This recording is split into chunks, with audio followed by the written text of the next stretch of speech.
தனுசு ராசிக்காரங்களுக்கு இந்த கார்த்திகை மாசம் என்ன மாதிரி மனமகிழ்ச்சி இருக்கு, எந்த மாதிரி விஷயங்கள்லாம் அவங்க வாழ்க்கையில நடக்க போகுதுன்றத பத்தி நம்ம சார்கிட்ட கேட்டு தெரிஞ்சுக்கலாம்.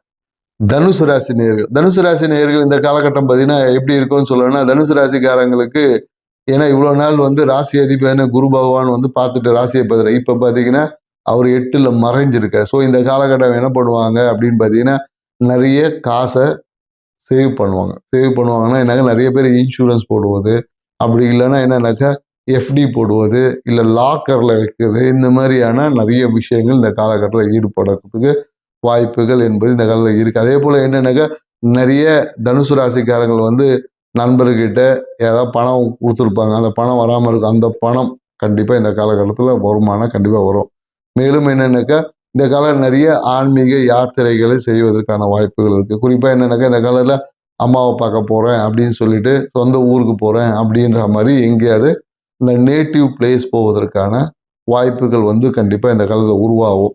இல்லை நீண்ட தூரம் நிறைய பேர் பயணங்கள் செய்வார். திடீர் பயணமா இருக்கும், எதிர்பார்க்காத திடீர் பயணம். எதுவுமே இந்த காலகட்டத்தில் பிளான் பண்ண நிகழ்வு காட்டிலும் அன்பிளான்டு நிகழ்வுகள் நிறைய இந்த காலகட்டத்தில் நடக்கும். அதே போல என்னன்னாக்கா நிறைய வாழ்க்கை துணை கிட்டேருந்து இந்த காலம் நல்ல ஒரு சப்போர்ட் கிடைக்கும். ஏன்னா இதுக்கு முன்னாடி வாழ்க்கை துணை சொல் பேச்சே கேட்டிருக்க மாட்டாங்க. இல்லை வாழ்க்கை துணை சார்ந்த விஷயத்தில் ஒரு அழுத்தமாக இருக்கும். ஏன்னா நம்ம ஒன்று சொன்னால் அவங்க ஒன்று செய்கிறாங்க, என்னடா இது அப்படின்ற மாதிரிலாம். அது இந்த காலகட்டம் என்னன்னாக்கா அவங்க மூலிமா இந்த பொருளாதார உதவிகள் கண்டிப்பாக கிடைக்கும். வாழ்க்கை துணை அவங்களோட சேமிப்பு உங்கள் கைக்கு மாறும்.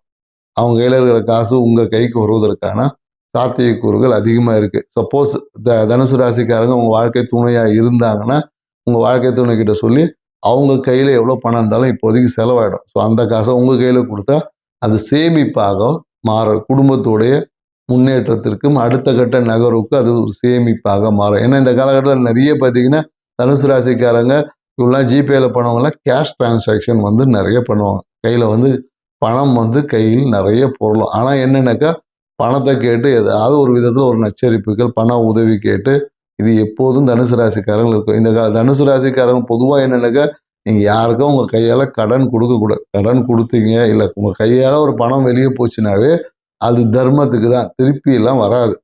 ஸோ அதனால் உதவி செய்யும் போதே நீங்கள் இது வராதுன்ற பேரில் உதவி செய்ய பழகிக்குங்க.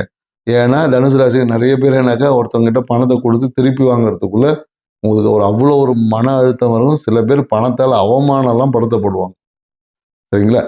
ஸோ இந்த காலகட்டத்தில் பணத்தால் சில அவமானங்களை சந்திக்கக்கூடிய வாய்ப்பு இருக்கும். அதனால் கொடுத்த காசை கேட்டாவே உங்களை அவமானப்படுத்துவாங்க. ஸோ அதனால் எப்பொழுதும் அடுத்தவர்கள் உதவி செய்யும் போது அது தர்மம் செய்கிறீங்க அப்படின்ற பேரில் நீங்கள் செஞ்சிட்டிங்கனாவே உங்கள் வாழ்க்கையில் எந்த அவமானத்தையும் நீங்கள் சந்திக்க வேண்டிய வாய்ப்புகள் இல்லை. மேலும் என்னென்னாக்கா இந்த காலகட்டத்தில் பார்த்தீங்கன்னா திடீர் செலவுகள், வீட்டை சீரமைக்கலாம். வீட்டோடைய குறிப்பாக என்னென்னாக்கா வடக்கு பக்கத்தில் ஏதாவது இடித்து உடைக்கிறது, இந்த மாதிரியான ஏதாவது ஒரு விஷயங்களை வீட்டை சீரமைப்பது, மாற்றி அமைப்பது, இந்த மாதிரியான சில பேர் நிறைய விஷயங்கள் இது பண்ணுறதுக்கான வாய்ப்புகள் இருக்குது. அதே போல் என்னென்னாக்கா நிறைய பேர் வீடை விற்கலான்ற ஒரு விஷயம் எல்லாமே வீடை விற்பனை செய்வதற்கான வாய்ப்புகள் எல்லாமே இந்த காலத்தில் ஒரு ஷார்ட் டைமில் உருவாகும். இந்த காலத்தில் உருவாகனாலும் இன்னும் ஒரு கொஞ்சம் காலகட்டத்தில் வீட்டை விற்பனை செய்யணும்னு நினைக்கக்கூடிய தனுசு ராசிக்காரர்களுக்கு இந்த வீடை விற்பனை செய்வதற்கான வாய்ப்புகள் குரு வக்ரம் அடையும் போது அந்த வாய்ப்பு மீண்டும் உருவாகும். ஸோ அதனால் அதை பற்றி வீடு விற்கிறேன்னு கரெக்டாக விற்கிற மாதிரி இந்த விஷயம் பார்த்தீங்கன்னா ஏதோ ஒரு காரணங்கள் தடைப்பட்டு கூட போயிருக்கும். அது குரு வக்ரம் அடையும் போது மீண்டும் அந்த வாய்ப்புகள் உருவாக்கப்படும். ஸோ அதனால் அதை பற்றின கவலை ஒன்றும் வேண்டாம். ஸோ இந்த காலத்தில் நிறைய மனம் ஆன்மீகம் சார்ந்த விஷயத்தில் ஈடுபடும். ஸோ மனம் இந்த காலத்தில் ஆன்மீக பாட்டை கேட்பதே ஒரு சுகமாக இருக்கும். மனசில் நிறைய ஆன்மீகம் பாட்டை கேட்குறது. அதே போல் என்னென்னாக்கா உங்கள் பூஜை அறையில் பார்த்தீங்கன்னா புதிய அந்த குருவோட தன்மை, குருவோடன்னு தெரியும் ஏதாவது ஒரு ஆன்மீக ஃபோட்டோவாக இருக்கலாம்.